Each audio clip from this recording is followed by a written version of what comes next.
Me decían que estaban compartiendo algo acerca de la Navidad, así que yo voy a seguir con el tema, y tal vez no es como exactamente el momento de la Navidad, pero sí lo que pasó después de la Navidad. Y yo creo que tiene que ver tal vez con algunos de los tiempos que estamos viviendo en esta hora o en estos días.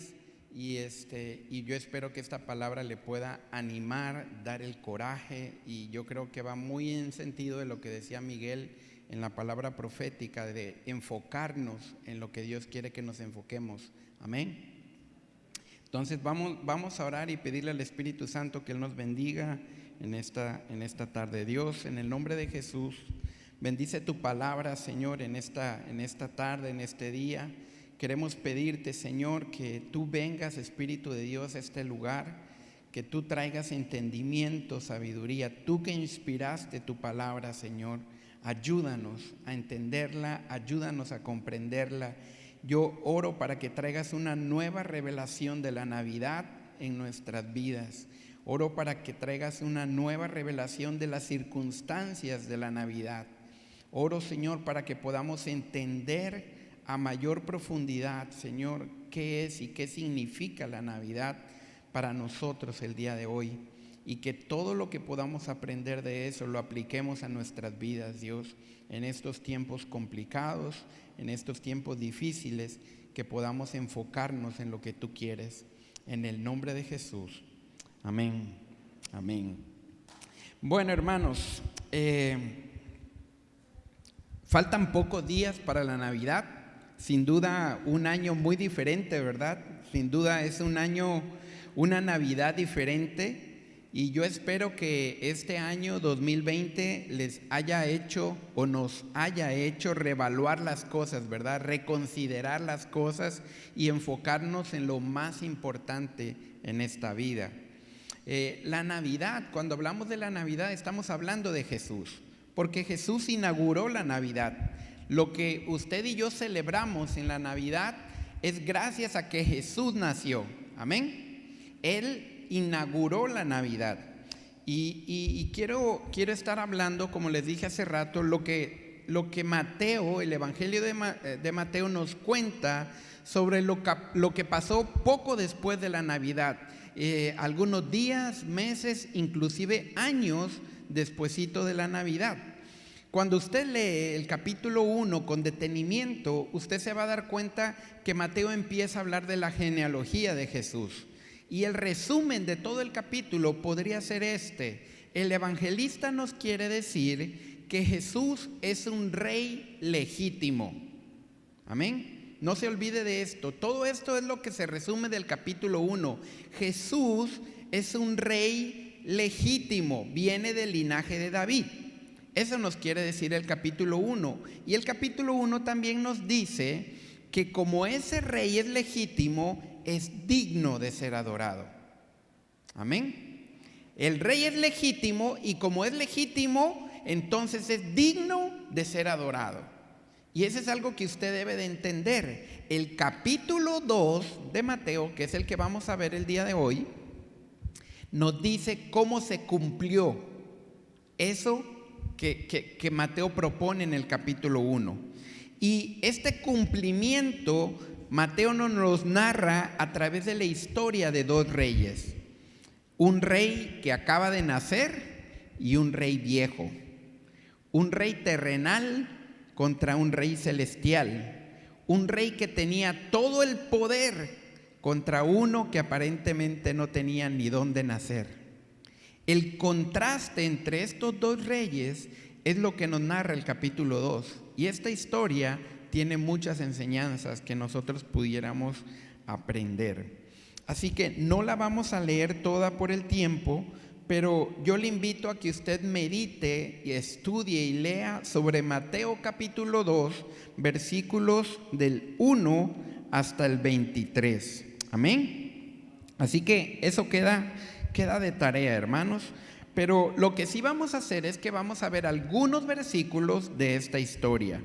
Yo tengo aquí escrita la Nueva Versión Internacional, y el versículo 1, estoy en el capítulo 2 de Mateo. Versículo 1 dice así: después de que Jesús nació en Belén de Judea, en tiempos del rey Herodes. Y ahí paramos. Este primer versículo, en la primera parte del versículo, nos enseña tres cosas importantes. La primera, Jesús nació, y con esto se inaugura la Navidad. La segunda, ¿dónde nació? Mateo nos dice dónde nació. Nació en Belén de Judea. Y esto es muy interesante, no me voy a meter ahí, pero lo dice así porque existía una Belén también, pero no de Judea, sino de Galilea. Y Mateo quiere que sepamos exactamente dónde nació Jesús. Y esto va a ser importante más adelante. Y también nos dice, como número 3, en qué tiempo nació. O sea, Jesús nació, en dónde nació y en qué tiempo nació. Y para decirnos el tiempo en que nació, nos dice que nació en tiempos del rey Herodes. Y cuando usted estudia la vida del rey Herodes, usted se va a dar cuenta que este era un personaje muy interesante, era una persona muy capaz, era un constructor, un ingeniero, un arquitecto de la época. Él hizo grandes empresas de construcción,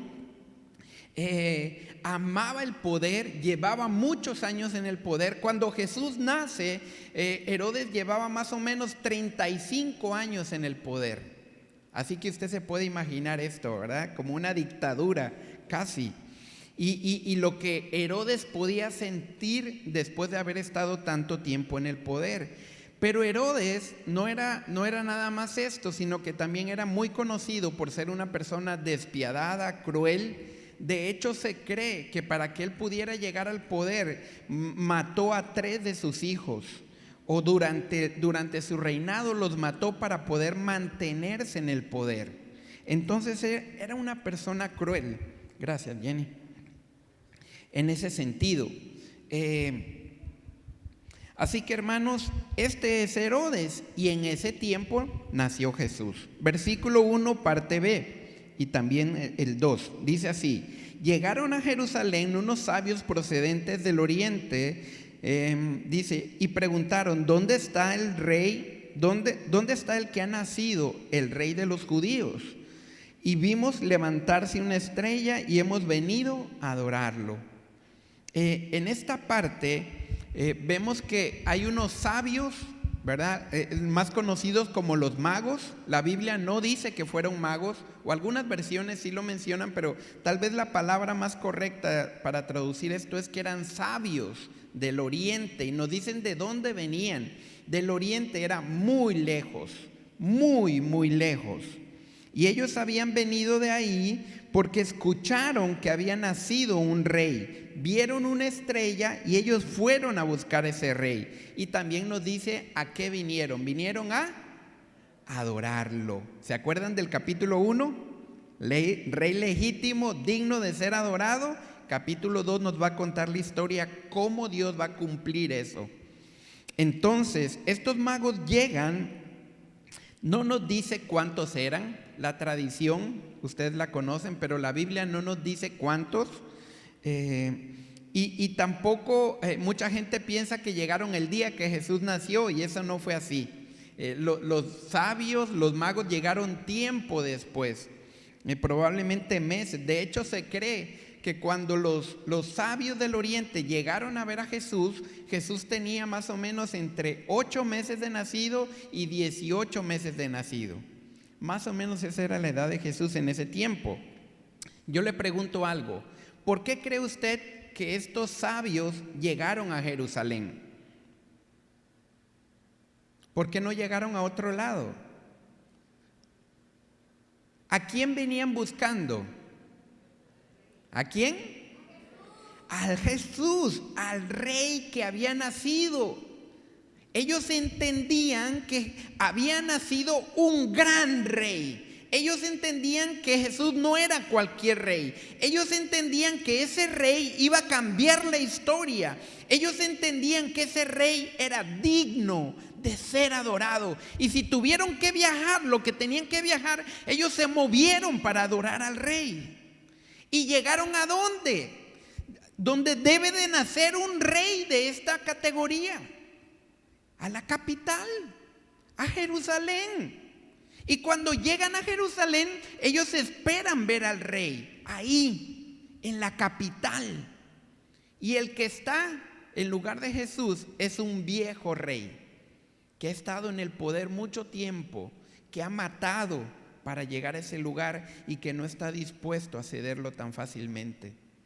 Y dice que llegan con él y le preguntan: ¿dónde está el rey que ha nacido? Y aquí empieza, ¿verdad? Aquí empieza esta historia. Saben, hermanos, Dios no tiene la lógica del mundo. Los magos, los sabios, para ellos la lógica era que Jesús naciera en Jerusalén, porque de ahí se movía todo. Sin embargo, Dios cambió al mundo no desde el centro del poder. Dios cambió al mundo al margen del centro del poder, en la periferia del poder. ¿Me explico? Usted y yo no podemos como iglesia pensar siempre en estar en el poder, en alcanzar el poder, en estar en posiciones del poder para poder cambiar al mundo. Jesús no lo hizo así.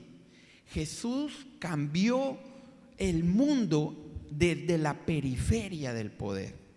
Y ese es algo que usted y yo debemos de aprender. Así es la verdadera Navidad.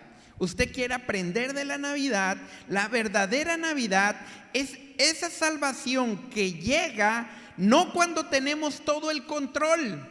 ¿Quién tiene el control de la situación ahora? Dios, ¿verdad? Pero aquí entre nosotros muchas veces hemos sentido, yo no sé si usted ha sentido que ha perdido el control de su propia vida, ¿verdad? La verdadera Navidad no llega cuando estamos en el poder, cuando tenemos todos los recursos. La verdadera Navidad llega cuando estamos en la exclusión, cuando estamos en la necesidad, cuando hemos sido marginados por diferentes circunstancias y personas. Ahí llega la Navidad. Estos sabios pronto entendieron que este rey iba a cambiar todo y que tenían que adorarlo. Saben que lo que ellos entendieron muchas veces no lo entendemos tan fácilmente nosotros el día de hoy. Lo que los sabios entendieron, que Jesús debe de ser adorado, es un trabajo que es a veces a la iglesia le cuesta entender. Que Jesús es Rey legítimo y es digno de que usted y yo le adoremos. Amén.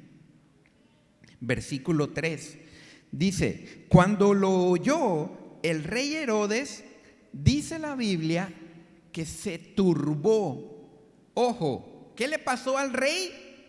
Se turbó. ¿Saben qué es turbar? El diccionario dice que turbar es confundir de tal manera a una persona que se queda estático, no sabe qué hacer, sin respuesta, sin modo de acción, está confundido totalmente.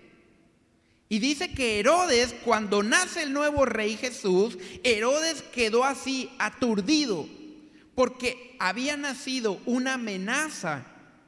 Algo que amenazaba su reinado, algo que amenazaba su poder. Y entonces se confundió totalmente. Pero no solo Herodes, dice la Biblia que también se confundió. ¿Quién? Toda Jerusalén con él. O sea, hermanos, usted debe de entender que la Navidad trae confusión para algunas personas. No todos lo pueden entender de la misma manera. No todos lo aceptan de la misma manera. No todos reaccionan para bien. No todas las noticias son buenas y de paz para todos. Hay confusión cuando llega la Navidad. Sobre todo, la confusión viene cuando no estás enfocado en quién es el que nació. Así que debemos aprender de esto. ¿Por qué estaba confundida y aturdada la gente de Jerusalén? Bueno, porque conocían a Herodes. Si Herodes estaba amenazado de su poder, la gente iba a sufrir. Ellos estaban pensando, ¿qué va a hacer ahora este loco? Si mató a sus propios hijos por miedo a que le quitaran el poder, ahora que viene un nuevo rey, ¿qué va a pasar? Aquí se va a armar una revolución. Y toda la gente estaba preocupada, confundida, aturdida. Versículos 7 y 8. Luego Herodes llamó en secreto a los sabios y se enteró por ellos el tiempo exacto en que había aparecido la estrella. Los envió a Belén y les dijo: vayan e infórmense bien de este niño. Tan pronto como lo encuentren, avísenme para que yo vaya y también lo adore. Wow. La mentira, el engaño. Para mantenerse en el poder, este rey ilegítimo delante de Dios, este rey terrenal, utiliza el engaño y la mentira para mantenerse en el poder. Esos somos los seres humanos, hermanos. ¿Se dan cuenta? El viejo rey utiliza sus recursos, el engaño, para poder mantenerse en su posición. Así es como los sabios, que parece que aquí no fueron tan sabios, le sacaron la información de cuántos años tenía Jesús. Porque con este dato Herodes pudo calcular y decir: ok, díganme, ¿cuándo apareció la estrella? Apareció en tal. Ok, y él empezó a sacar cuentas, y él entonces pudo calcular la edad de Jesús. Versículos 9 al 11. Después de oír al rey, los sabios, ¿qué hicieron? Siguieron su camino. Hermanos, esto es lo que usted y yo debemos de hacer. Si usted quiere adorar a Dios, usted tiene que pasar por Herodes, pasar las circunstancias, caminar más allá de la comodidad y seguir hacia donde está Jesús. ¿Para qué? Para adorarlo. Una convicción profunda de adoración es lo que trae la verdadera Navidad en nuestras vidas. Y sucedió que la estrella que habían visto levantarse iba delante de ellos hasta que se detuvo sobre el lugar donde estaba el niño. Y al ver la estrella se llenaron de alegría, y cuando llegaron a la casa vieron al niño con María su madre, y postrándose, ¿qué hicieron? Lo adoraron. ¿Se dan cuenta cómo todo gira alrededor de la adoración? Lo que nos dice Mateo 1 se cumple en Mateo 2 a través de esta historia. Todo gira alrededor de un rey legítimo que va a ser adorado. No solamente es digno, sino que va a ser adorado. ¿Y por qué va? Porque es el plan de Dios. Y los planes de Dios no se frustran ante ningún Herodes. Amén.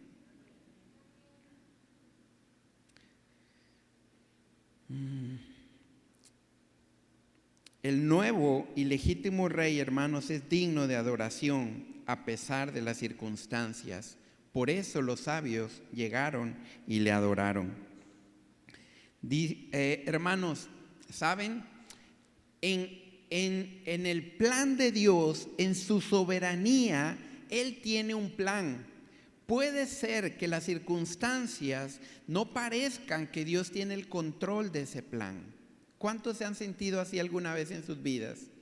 Que parece que en nuestras vidas todo está tan revuelto que el plan de Dios pareciera no existir.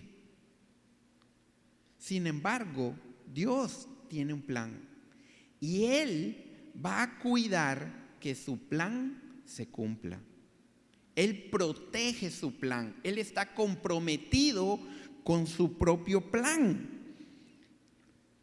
Y yo, hermanos, creo, y mientras yo leía, estudiaba esta enseñanza, yo sentí decirles como iglesia, Compasión Veracruz, no se preocupen de lo que pueda pasar alrededor.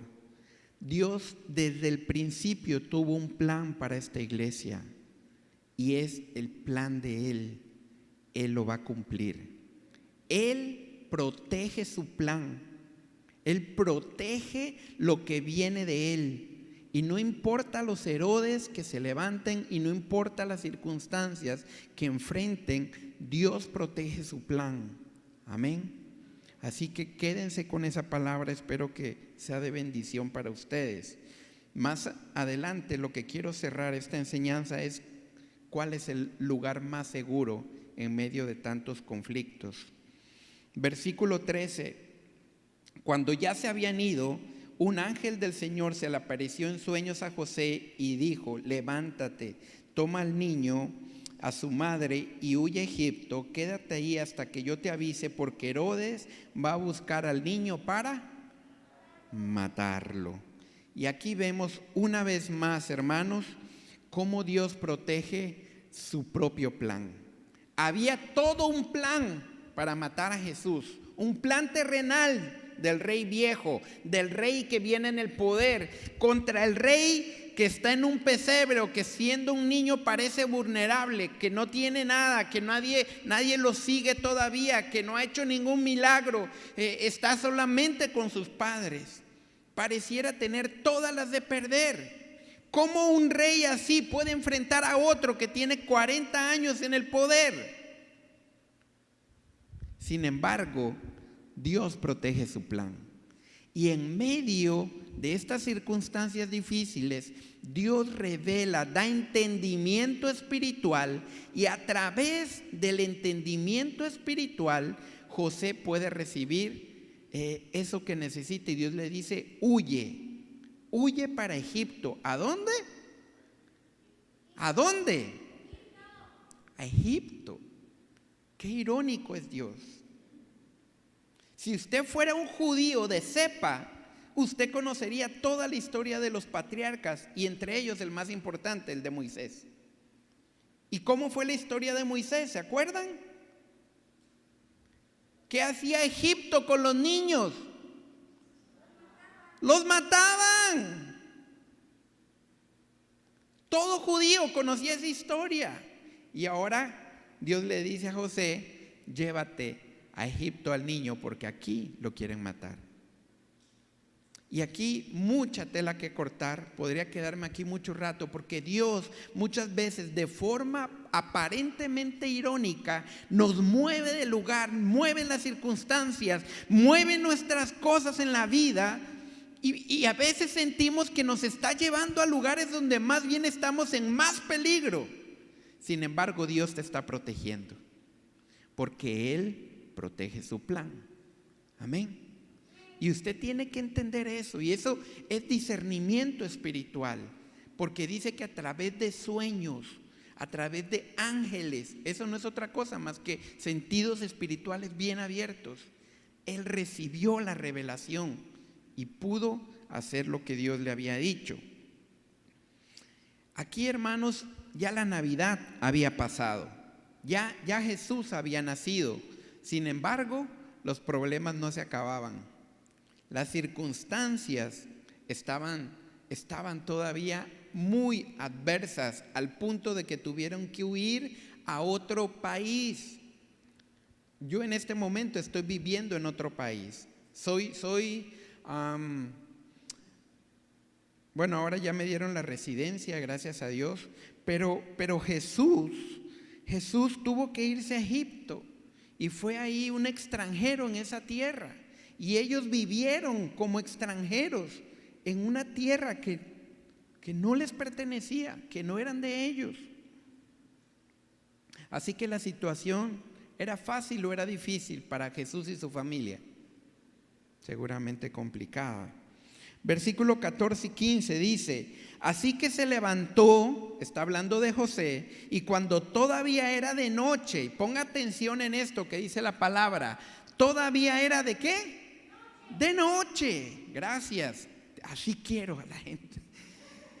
Era de noche, y siendo de noche, tomó al niño, tomó a su madre y partió ¿para dónde? Para Egipto, donde permaneció hasta la muerte de Herodes. De este modo se cumplió lo que aquí vemos el cumplimiento de Dios. De este modo se cumplió lo que el Señor había dicho por medio del profeta Oseas, ¿verdad? De Egipto llamé a mi hijo. Tenía que ser así. Ellos no sabían, no lo entendían, pero Dios ya lo había profetizado tiempo atrás. Y eso nos debe dar confianza a usted y a mí, de que Dios, en medio de las circunstancias adversas, Dios siempre tiene un plan. Amén. Hermanos, dice la Biblia que José salió de día. Yo no sé cuántos han tenido que salir de su casa corriendo, agarrar a su hijo, agarrar a su mujer y vámonos. Pero ¿qué nos está diciendo la Biblia ahí? ¿Cómo se piensan? ¿Cómo se imaginan usted a José? ¿Qué estaba pasando en el interior de José? ¿Qué había en el corazón de José? ¿Angustia? ¿Perdón? ¿Preocupación? Prisa, exactamente. Angustia, prisa, preocupación. Vámonos, tenemos que irnos de aquí. Era de noche, miedo, urgencia. Urgía irse porque había una amenaza, una amenaza de muerte. Sin embargo, la Biblia dice en versículos muy cortos que dice que permaneció en Egipto hasta que Herodes murió. El que iba a matar resultó muerto. La amenaza, el que estaba amenazando, ahora se había extinguido. Versículo 16. Cuando Herodes se dio cuenta, dice que los sabios se habían burlado, ¿estoy bien? Se habían burlado de él, se enfureció, dice, y mandó a matar a todos los niños menores de 2 años en Belén y sus alrededores, de acuerdo con el tiempo que había averiguado de los sabios. ¿Saben que este versículo, hermanos, es uno de los versículos más tristes en la Biblia? Yo no sé cuántas veces usted ha escuchado a alguien predicar sobre esto. Nadie quiere predicar sobre la muerte de niños menores de 2 años. ¿Qué puede usted aprender de eso? ¿Cómo alguien se puede parar aquí al frente y contar que no sé cuántos, porque la Biblia dice, no nos dice el número, pero hermanos, fueron muertos niños menores de 2 años. ¿Por qué? Por un hombre loco que quería mantenerse en el poder. Un versículo demasiado triste. Si usted se pone a pensar, claro, lo primero que pensamos tal vez es en los niños, ¿verdad? Pero usted se ha puesto a pensar en los padres de estos niños, en los vecinos. Yo inclusive me he puesto a pensar hasta en los soldados que llevaron la orden. ¿Qué habrá pasado cuando un soldado llegó a la puerta y con la espada y veía al niño en la cuna, tal vez llorando, tal vez tomando leche del pecho de su mamá, y él con la espada en duda, lo hago, no lo hago, y de repente, y luego salir para otra casa a hacer lo mismo? Es uno de los versículos más tristes de la Biblia para mí. ¿Por qué razón está aquí? ¿Sabes por qué? Porque estos somos tú y yo. Porque la maldad del ser humano es tan grande. Estamos tan necesitados de Dios, amamos tanto el poder, amamos tanto las riquezas, amamos tanto estar en posiciones de liderazgo, amamos tanto mantenernos ahí, que somos capaces de llegar al extremo de matar niños para mantenernos en ese lugar.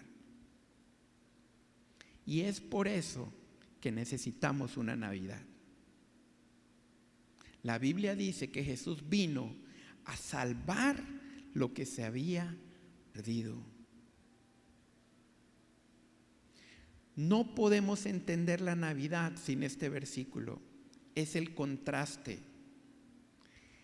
La matanza de los niños de un lado requiere tal peso, es tanta la maldad, de tan magnitud, que necesitamos una Navidad de un rey legítimo que venga a salvarnos y a rescatarnos. La Navidad, hermanos, no es un día para cenar nada más. La Navidad no solamente es pavo en la noche y brindis. Jesús no vino a hacernos una visita de cortesía. Jesús vino a restaurar y a salvar lo que se había perdido.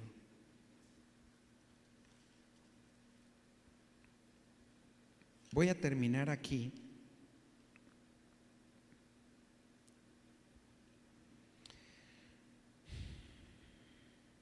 ¿Hasta cuándo, hermanos? Cuando usted lee la historia, dice que otro ángel va a ver a José a Egipto, se le aparece Egipto y dice, ya murió, ahora regresa otra vez. Y dice que José viene de regreso con su hijo, con María, y dice que tiene miedo porque murió Herodes, pero ahora reina Aquelao, otro rey.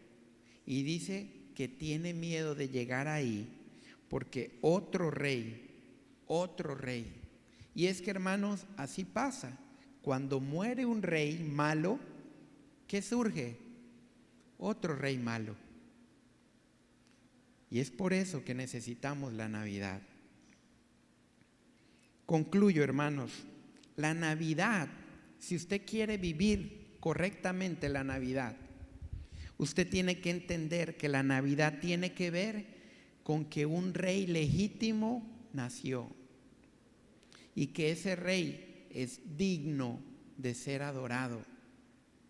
La Navidad tiene que ver con que alrededor de ese evento, de ese nuevo rey, no todo va a ser dicha y paz para nosotros. Más bien, si usted analiza, antes de la Navidad conflictos, durante la Navidad conflictos, después de la Navidad conflictos. Eso es lo que yo voy a predicar regresando a Costa Rica. La Navidad, alrededor de la Navidad siempre hubo conflictos. Fue así en el pasado, es así en el presente y va a seguir siendo así en el futuro. ¿Qué podemos aprender? No basta una noche de cenas, de abrazos y de buenos deseos, hermanos. La Navidad se recuerda el día de hoy para nosotros una noche, pero la vivimos cada día. La Navidad se vive cada día. Usted no puede estar esperando el día de la Navidad. Tiene que vivir la Navidad hoy. Hoy es Navidad. Y mañana también es Navidad. Y usted puede hacer su cena y el pavo y abrazos y fiesta y recordar el nacimiento de Jesús. Pero usted tiene el deber, si quiere seguir a Jesús, de vivir la Navidad cada día. Si usted quiere hacer efectiva, te va a querer detener. Siempre va a haber un Herodes que va a querer engañar. Siempre va a haber un Herodes que va a querer cortar de tajo, hacer todo lo necesario. Si es necesario matar niños, lo va a hacer para que tú no vivas en la Navidad, que es Cristo Jesús. Ahora le pregunto, ¿quiere usted mantenerse seguro en medio de estos conflictos, en medio de estas circunstancias, en medio de lo que trae la Navidad? ¿Quiere usted mantenerse seguro? ¿Cuántos quieren? Yo les voy a decir cuál es el lugar más seguro para estar. El lugar más seguro para usted este próximo año, esta Navidad, en este momento, es estar cerca del Rey legítimo. Va a haber conflictos, sí, pero José, María no estuvieron más seguros que al estar cerca de Jesús. Tuvieron que ir a Egipto, sí. Tuvieron que salir de noche, dejar familia, dejar amigos, dejar parentela, sí. Tuvieron que caminar, sí. Gastaron dinero, sí.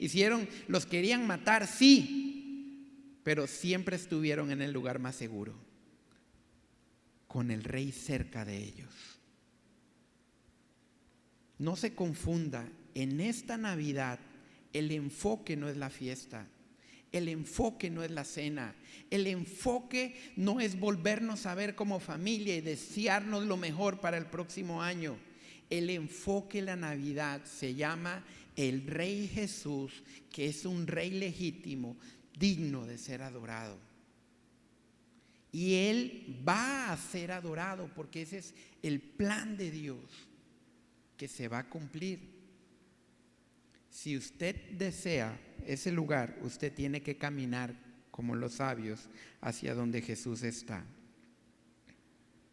Y puede confiar que Dios va a cumplir su plan a pesar de lo que usted pueda ver alrededor.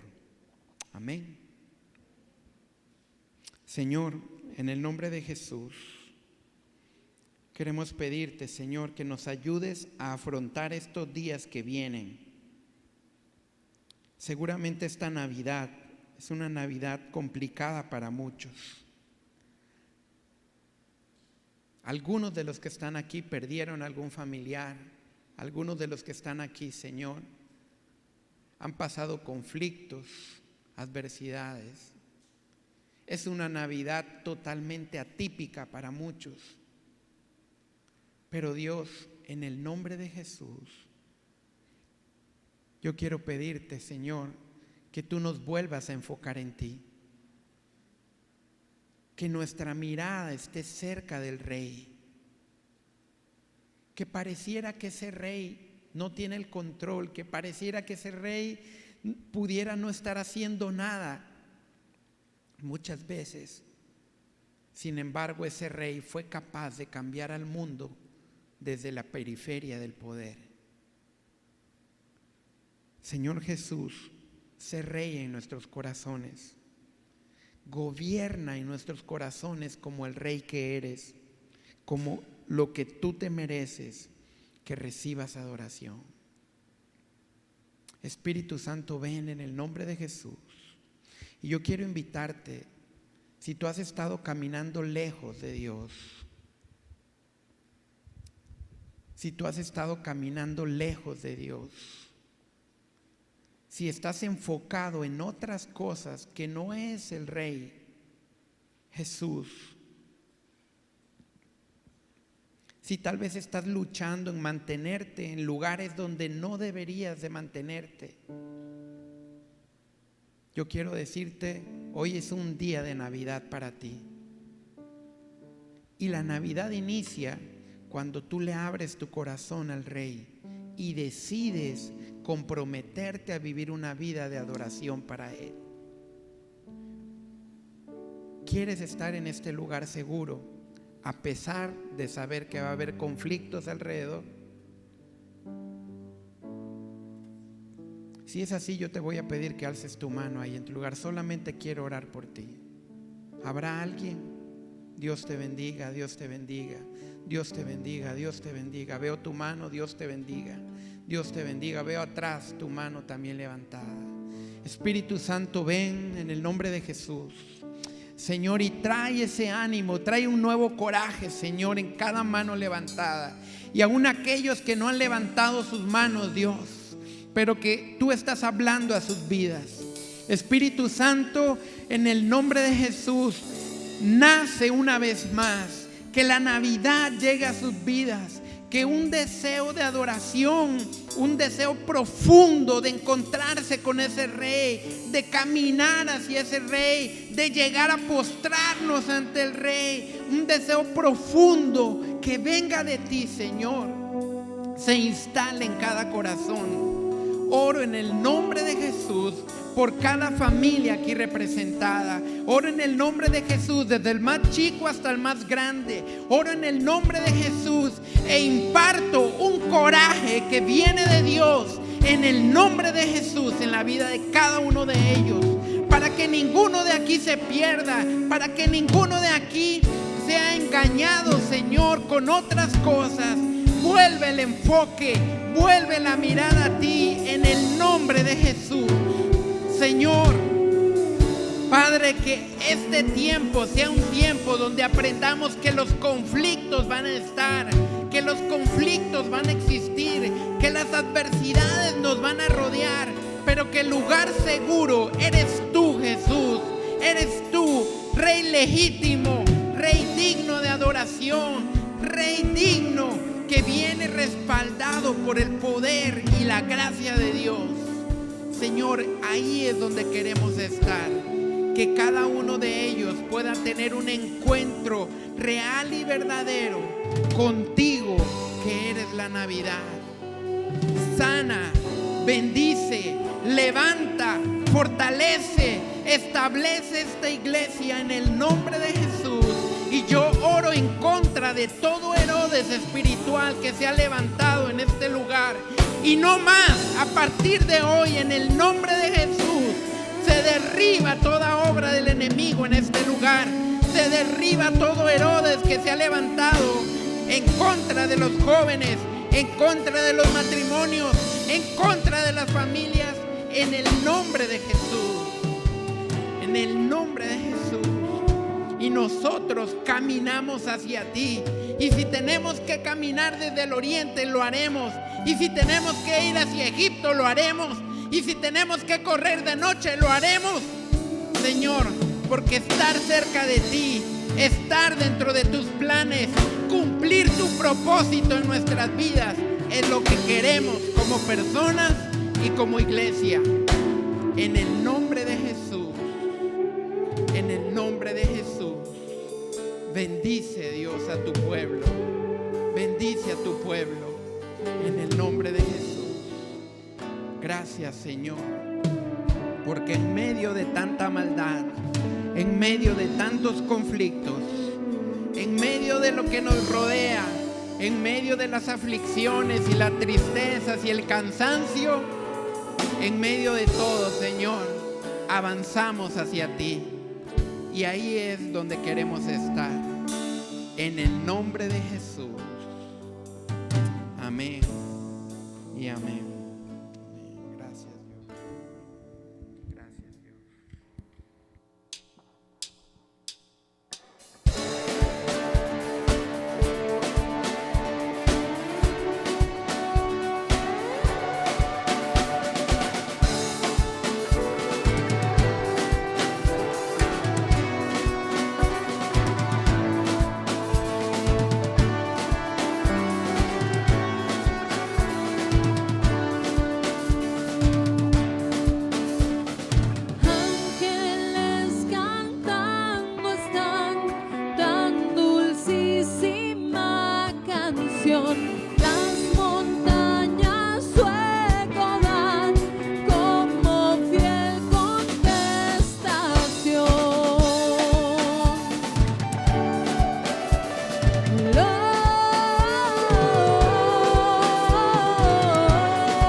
Sí. Gracias a todos.